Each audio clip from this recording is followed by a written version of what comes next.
Assalamualaikum warahmatullahi wabarakatuh. Welcome back to English Royal Bahasa Melayu bersama saya, Dr. Halim. Dalam slide kali ini, kita akan membincangkan frasa nama, noun phrase. Hari ini kita akan cuba membincang bahagian atau kata-kata yang memberi keterangan pada kata nama. Or in other words, we are trying to modify the noun phrase. How do we modify the noun phrase? We can use determiners, macam kata penentu kata nama, adjective guna kata adjective, kata sifat, kata prepositional phrase, frasa sendi, modifier seperti very, most, kata keterangan. Jadi kata keterangan ataupun kata yang memberi maklumat tambahan kepada frasa nama, kita panggil dia modifying, memberi keterangan lebihan. Baik, seperti kita tahu, ayat dibentuk dengan dua bahagian penting, iaitu frasa nama dengan frasa kerja ataupun subjek. Frasa nama itu subjek, tapi subjek itu ialah frasa nama yang berfungsi sebagai subjek. Dan yang keduanya adalah frasa kata kerja, word phrase, yang berfungsi sebagai predicate.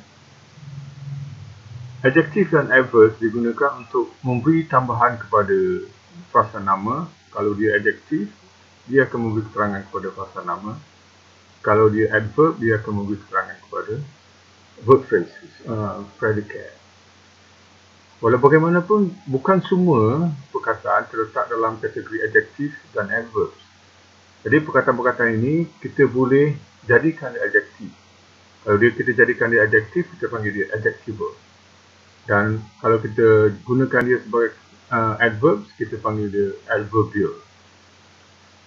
Baik, sentence has two parts. Seperti kita dah belajar sebelum ini, itu subject dan predicate. The main part of the subject is a noun. Noun ni berfungsi. Ini kata nama, frasa nama. Walaupun bagaimanapun, dalam ayat dia berfungsi sebagai subjek. Dan ini ialah verb. Dan dia berfungsi sebagai cerita, predicate cerita.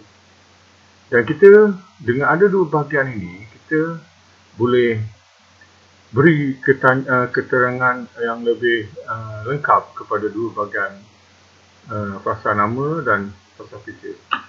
Dan Ali kita boleh guna sebagai ganti nama Ali. Di slab kita boleh beri tambahan, maklumat tambahannya soundly. Perkataan yang luar ini digunakan sebagai adverb, soundly. Sound ialah bunyi kata nama, tapi bila kita tambah ly dia bertukar menjadi adverb.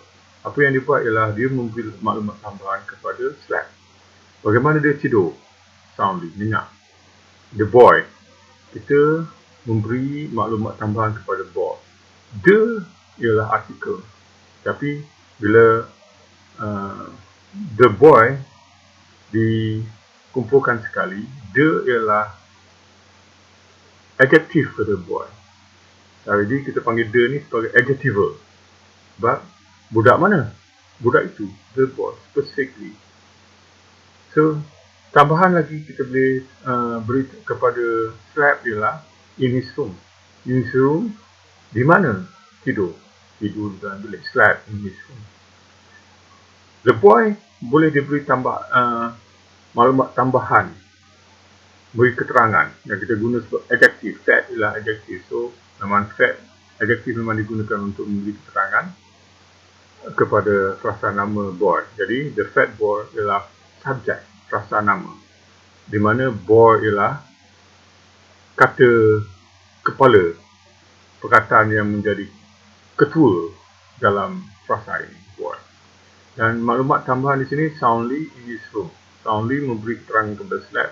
In his room juga memberi keterangan kepada slab di mana dia tidur. Dalam binaan ini, the boy in the room, boy ialah ketua ataupun kepala dalam kumpulan perkataan ini, frasa nama ini. Dan boy diberi keterangan dengan tambahan dengan penggunaan perkataan the, budak mana? The boy. Budak mana? The fat boy. Budak mana? Budak yang tinggal di dalam bilik. Buat apa? Tidur, nyenyak di atas kursi panjang. So, di dalam ayat ini, in his room memberi keterangan kepada slab. Tapi di sini, kalau kita guna preposition bersama sekali dengan boy sebagai subjek, in the room menjadi adjective. Di sini dia berfungsi sebagai adverb, sifat kepada verb. On the coach, sifat kepada verb. Right. Oleh itu, bila kita membuat ayat, kita mestilah memberi perhatian kepada hubungan di antara satu kumpulan perkataan dengan kumpulan yang lain. So, pada umumnya, he ialah frasa subjek, frasa nama, tapi digunakan sebagai subjek. Slab ialah frasa kerja dan soundly ialah frasa adverbial yang digunakan untuk memberi maklumat tambahan kepada slab. In his room juga maklumat tambahan, frasa sendi, maklumat tambahan kepada slab. On the coach ialah maklumat tambahan kepada slab. So on the coach ialah adverbial. In the room digunakan sebagai maklumat tambahan kepada noun, boy, dan dia menjadi adjective yang kita panggil dia sebagai adjectival. Baik, determiners. Determiners ialah perkataan penentu kata nama. Kalau kita guna this, those, my, dia, kita tahu perkataan yang seterusnya ialah mesti datang dengan noun. Kita kata this book, those books, my book, their book, which book. Okay. Jadi book ialah kata nama. Jadi bila kita guna perkataan-perkataan ini yang kita namakan sebagai determiners, kita akan mendapat noun. Dan determiners yang lain seperti article, and, ini ialah determiners. Tapi kumpulan ini kita panggil article. Kalau kita guna sebuah buku, a book, mana-mana buku, and book. And kalau kita guna and, dia bermula dengan AOU, perkataan noun itu bermula dengan AEIOU. And umbrella. Satu lah. The umbrella. Baik, itu jadi perkataan ini adalah determiners. Sebab kita tahu kalau ada the, mesti ada noun. And N indefinite. Tapi kalau the, dia definite. Baik, adjektif kita memang guna bersama dengan noun. A busy street. Street ialah noun. Busy, adjektif, article. A ialah adjectival. Dan inilah a beautiful dress. A dress. Satu pakaian.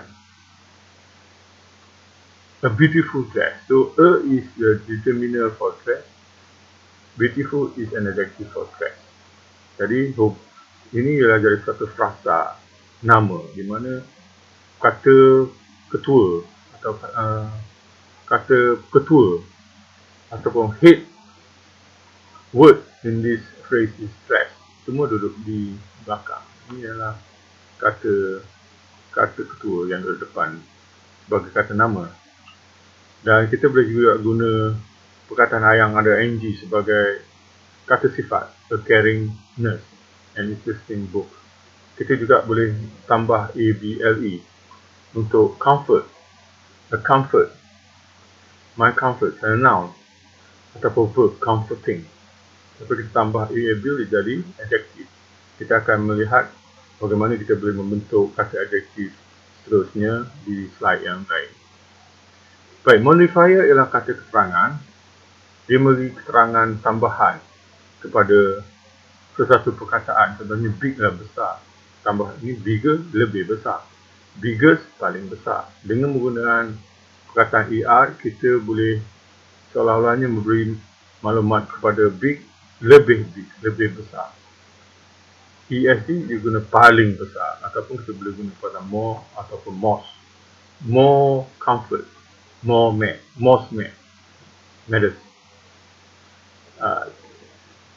Kita juga boleh menggunakan prepositional phrase sebagai adjektif. Jadi prepositional adjektif tadi kita panggil adjectival. Prepositional phrase, kata sendi frasa sendi yang digunakan sebagai adjektif, kita panggil dia adjectival.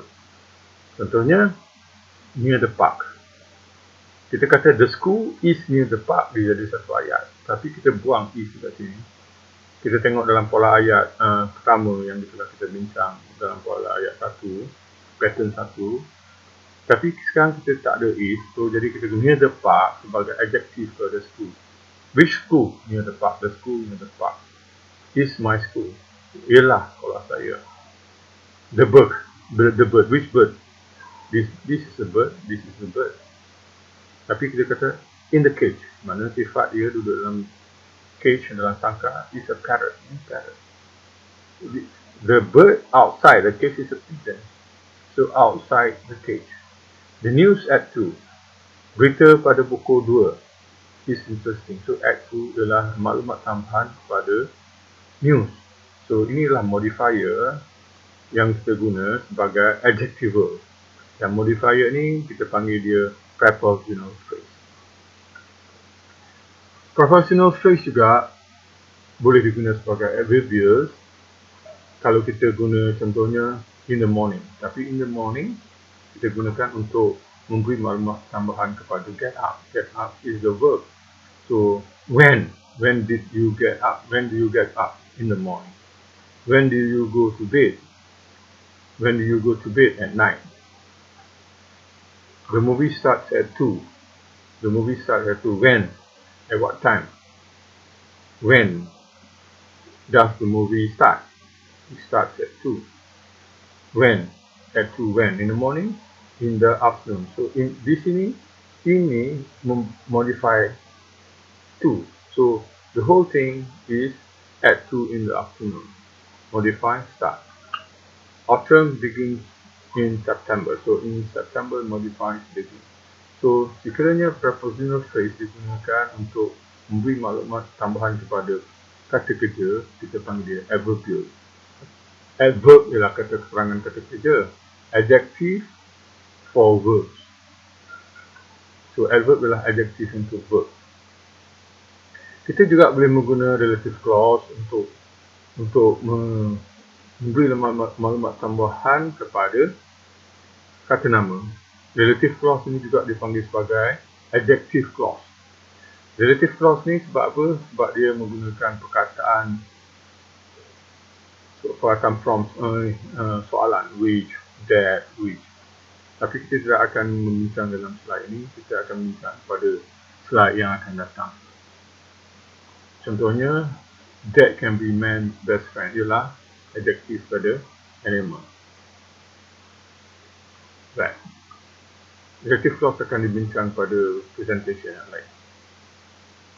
Terima kasih.